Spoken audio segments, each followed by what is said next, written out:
Bonjour, Eric MC, c'est un Togolais.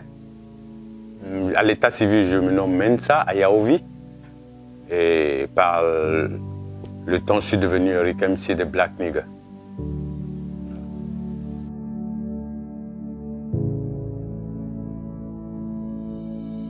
Oui, mais ça, c'était pas un passage, c'était par la force des temps. J'ai subi une censure depuis 2003, lorsque j'avais refusé de participer au premier Togo Hip Hop Award.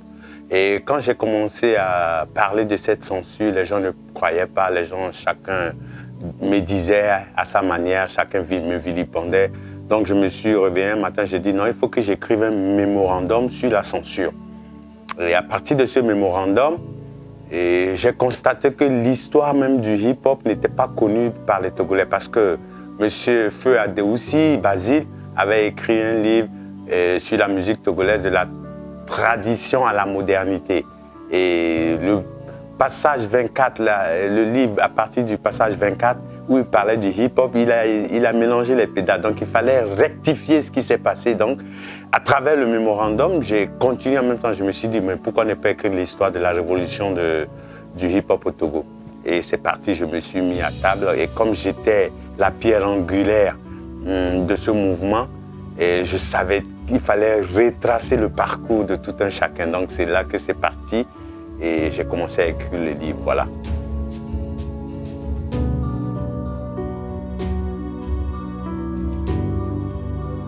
Cet ouvrage, c'est la généalogie de la musique hip-hop surtout et la révolution de la musique togolaise en général. Vous voyez. Et dans les années 70, il y a eu nos grandes sœurs, la diva Bella Bello, les Sika, tout ça, qui ont été confrontées à l'animation populaire.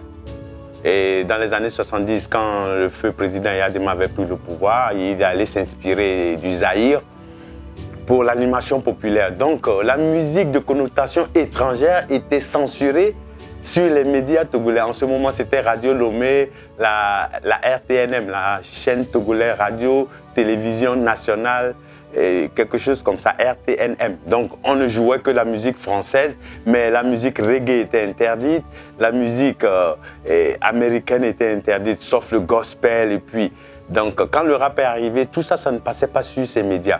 Par exemple, en 1982, le premier groupe de rap et de reggae qu'on appelle Rastafrika, qui sont à la rue Gaïtou, ils ont été démantelés à cause des dreadlocks qu'ils avaient sur la tête. Les policiers l'armée allait les arrêter, on a cassé des bouteilles pour leur couper les cheveux, ils sont partis en exil.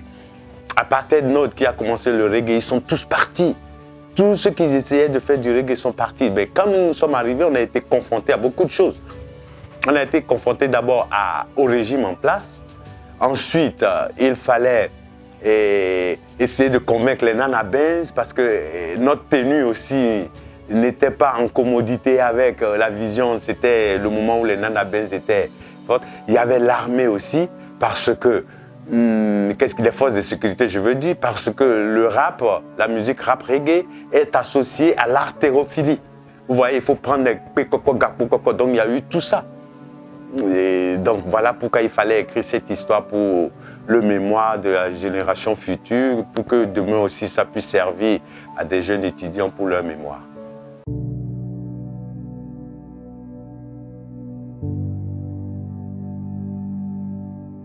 Bon, d'abord, quand on dit que je suis révolté, je suis rebelle, je ne suis pas révolté, je ne suis pas rebelle. Le rap même, la définition du rap, RAP, c'est Revolution of Alter the Population. Dans les années 1960, lors des indépendances des pays africains, vous voyez que le reggae a pris le dessus.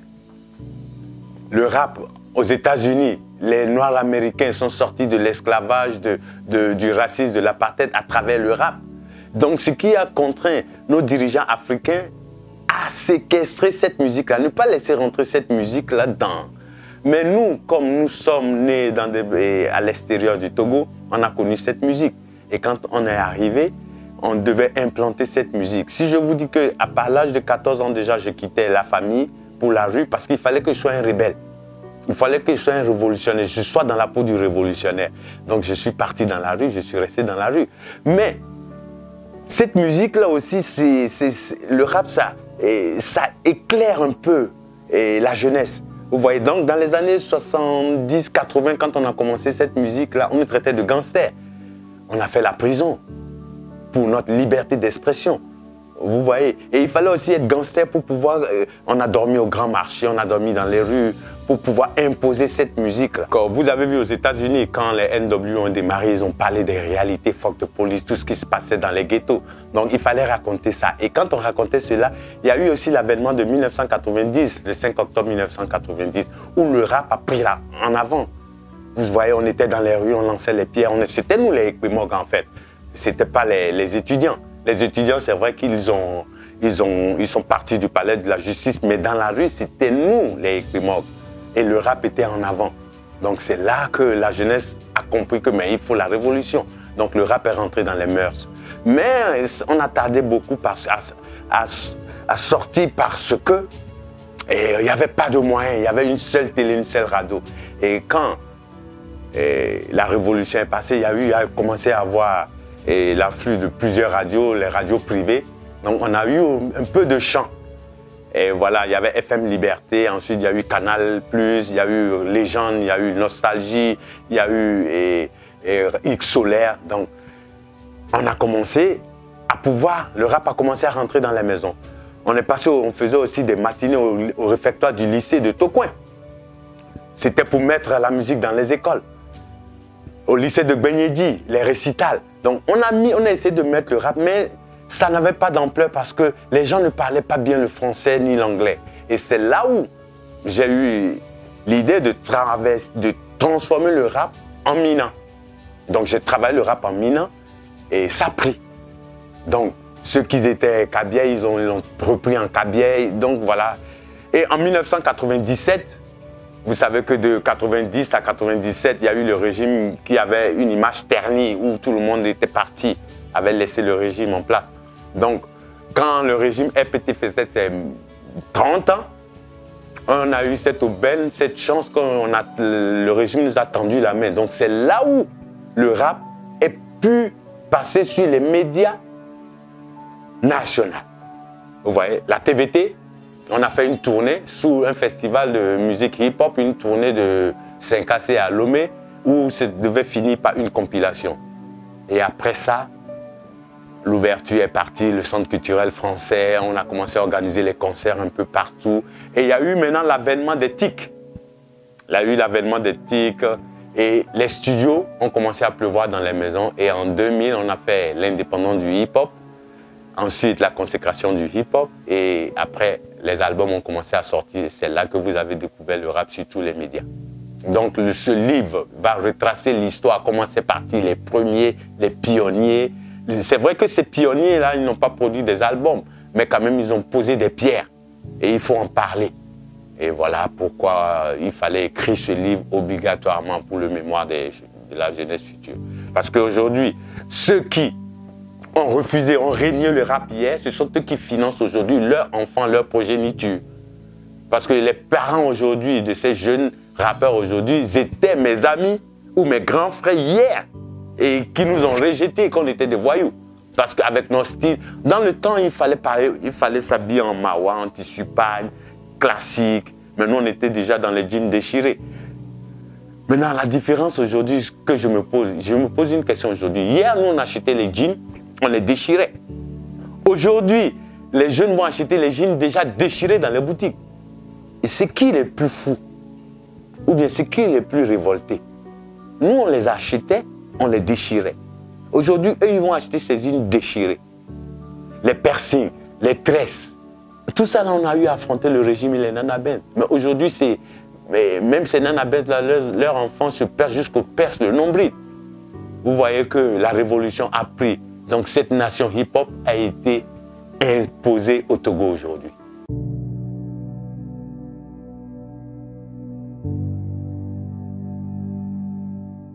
L'histoire de la musique hip-hop en général, parce que la musique même togolaise, vous savez, il y a eu 3 étapes. Il y a eu la musique d'adoration, il y a eu la musique du régime et il y a eu la musique folklore. Donc, c'était les seules musiques qui passaient. Donc, la nouvelle génération ne se retrouvait pas. Les Bella Bello, tout ça, pour éclore, ils étaient obligés de sortir du pays. Vous voyez? Donc la musique n'était pas... Mais pourtant, cette musique d'animation populaire était bien financée par le régime parce qu'il y avait cellule 1, cellule 2 et cellule 3, tout ça qui étaient financés et ils étaient fonctionnaires d'État. Et tous les samedis, il fallait danser pour le régime sur le palais des congrès. C'est là qu'ils ont construit le palais des congrès et pour l'animation populaire. Et c'était bien financé. Mais aujourd'hui, la musique urbaine, ce n'est pas financé. Pourquoi? On ne sait pas. Mais je pense qu'aujourd'hui, ça commence à venir. Mais le livre, il n'est pas engagé. Il relate les faits. Les faits de société, un peu tout ce qui s'est passé. Parce qu'on a subi, on a été opprimé, oppressé. Avant qu'on ne s'asseye aujourd'hui, avant qu'on ne soit aujourd'hui, le hip-hop ne soit, et que les dirigeants même ne consomment ce hip-hop aujourd'hui. Mais on a été opprimé, oppressé. Donc, il faut que cette histoire-là aille. Parce que dans cette nation aujourd'hui, vous avez le président du rap game, vous avez le dieu du rap game. Vous voyez que ça a pris de l'ampleur. C'est devenu aujourd'hui, c'est pas une mode, mais c'est une vie. Le hip-hop, c'est pas une mode, c'est une culture en elle. Quand tu es hip-hop au Togo, tu rentres dans n'importe quel pays, tu vas voir quelqu'un qui va t'accueillir dans le hip-hop. Vous voyez, c'est devenu une famille, un monde. C'est ça le tiers-monde aujourd'hui. Que vous le voulez ou pas. Hier, on faisait le big up. Qui a fait sortir le big up? C'est le hip-hop. Aujourd'hui, le corona a fait que même les dirigeants, les chefs d'État du monde entier font le big up, le hip-hop. Le langage, le verlan, quand on dit la MIFA, c'est le hip-hop. Aujourd'hui, c'est ça le langage, le buzz, le swag, tout ce que vous dites. C'est le hip-hop qui a mis. Le hip-hop, quelque part, c'est la lumière qui est en toi. Hein? Sois fier de cette lumière-là.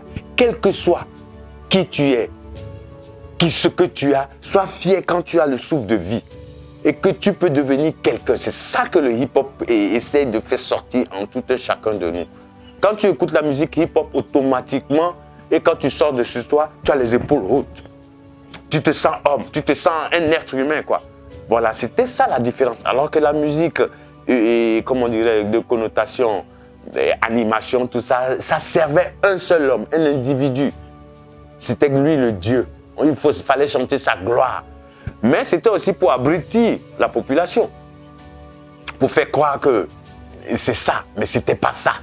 Donc le livre en soi, quelqu'un va le lire, va dire qu'il est engagé. Il y a quelqu'un d'autre qui va le lire, qui ne va pas le trouver engagé, qui va le trouver normal. Parce que ce sont les étapes que nous avons traversées avant d'arriver ici. Donc, si vous le trouvez engagé, ça dépend de comment l'éducation que vous avez reçue. Mais si vous le trouvez normal, ça veut dire que vous avez trimé aussi votre boss avant d'arriver à là où vous êtes. Et si vous aussi, vous voulez raconter votre histoire, comment vous êtes arrivé aujourd'hui à cette maison d'édition, il y a quelqu'un qui va dire, mais vous êtes engagé parce que vous avez tapé à des portes, vous avez fait des trucs pas possibles pour arriver là.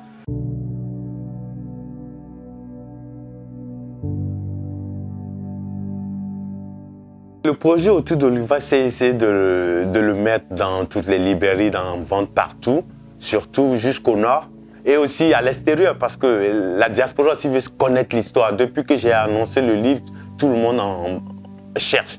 Donc, je prépare un déjeuner avec les gens pour essayer d'en discuter, faire un débat avec les médias. Et ensuite, on verra. Je vais faire une sortie couplée avec mon 8e album, Légende, qui est prêt depuis, mais que j'attends aussi. J'aimerais faire d'une pierre deux coups, la sortie du livre et la sortie de l'album 8 Légendes. Voilà pourquoi je traîne un peu. Normalement, c'était prévu pour 2020. Cause Covid-19, il fallait 2, 3, 5. Donc, je l'ai reporté 2021, pareil, avec les variantes, les mutants de coronavirus, tout ça. Ce qui a fait que je l'ai reporté. Mais 2022, quel que soit Alpha et Oméga, le livre doit sortir parce qu'il fait 2 ans bientôt dans les tiroirs. Il a été écrit depuis 2015, mais il traîne à sortir.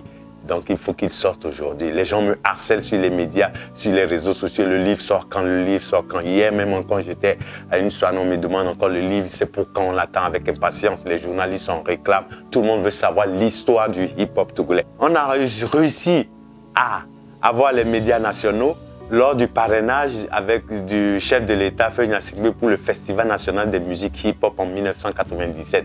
Lors des 30 ans du festival les 30 ans du régime RPT. Donc c'est là que on a tendu la main et on a essayé d'éclore, de redorer le blason du président parce qu'en ce moment, il y avait eu une rupture entre lui et cette jeunesse-là. Parce que cette jeunesse, mais la majorité était partie parce que cette jeunesse, c'est elle qui a fait la révolution du 5 octobre 1990. Donc les plus jeunes ont suivi ses grands frères qui sont tous partis en Europe. Mais le rap a essayé de créer son monde. Et ce monde-là, en ce moment, il était divers du régime. Et comme le directeur de la TVT, Pitang Tchala, feu paix à son âme, il a trouvé une aubaine de renouer avec le régime et la jeunesse. Donc il nous a offert un plateau d'or, le Festival national des musiques hip-hop sous le haut parrainage de Feu Gnassingbé et Yadema. Donc ça fait que le rap est rentré dans toutes les concessions. Aujourd'hui, quand tu rentres dans toutes les maisons, il y a un futur chanteur. Moi qui te le dis. Parce que chaque fois que les élèves sortent à la récréation ou à midi ou à 17h quand ils rentrent à la maison, il y a toujours des battles, des clashs de danse dans les petits recoins autour de l'école. Donc ça veut dire qu'on a réussi notre mission. On a réussi notre mission. C'est comme aussi pour le football. Adebayor, il a réussi. Aujourd'hui, un parent peut acheter un ballon pour donner à son fils, espérant qu'il va devenir une star demain. C'est comme musicalement aussi. Donc aujourd'hui, maintenant, il faut que l'État comprenne cela et qu'il le fonds d'aide à la culture soit haussé. Il nous faut un palais de culture où on puisse s'exprimer. Voilà, et la musique togolaise va prendre toute cette ampleur. Elle va devenir... Mais elle est déjà internationale parce que les jeunes vont faire des concerts à l'extérieur, ils sont invités un peu partout. Et nos clips, nos musiques ont traversé les frontières d'elles-mêmes sans promotion. Mais maintenant, il faut maintenant l'appui de nos dirigeants et puis voilà, basta.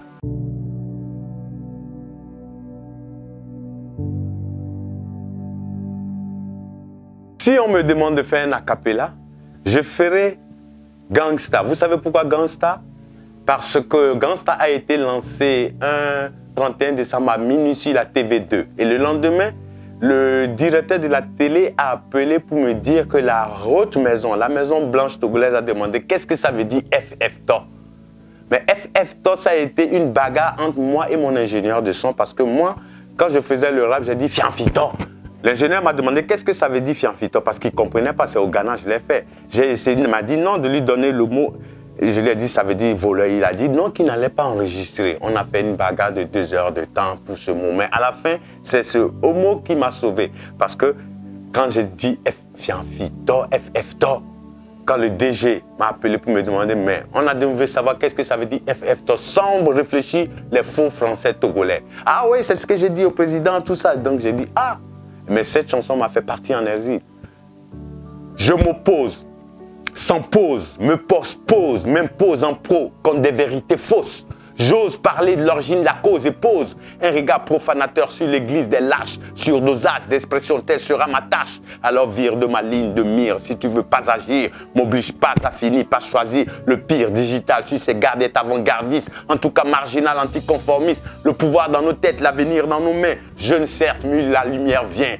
Pour tous ceux qui cherchent à avancer en vain, pour la terre qui m'a vu naître, la terre de mes ancêtres, je me battrai jusqu'au bout pour ne pas être un homme sans culture parce que les temps sont durs. J'avance avec mon temps dans son fur et à mesure. J'ai la foi en ce que je dis, ce en quoi j'y crois. Le vrai, le bien, le juste, le droit, les 4 mots, 4 paires de la divine loi. Ceci pour ne pas subir l'impact d'un pacte sans tact avec le diable et ses irrémédiables conséquences exactes. Black nigga source le mal. Yo, obemia woni pe lo, mingbeo, obemia wokeni gankia lo, mingbeo. Obemia ni vaudois, voade wanto weni Fianfito, no begbe wonde mingbeo, pe gankia, mingbeo no be aziare, voade wa we na mi trozwale alo, pa.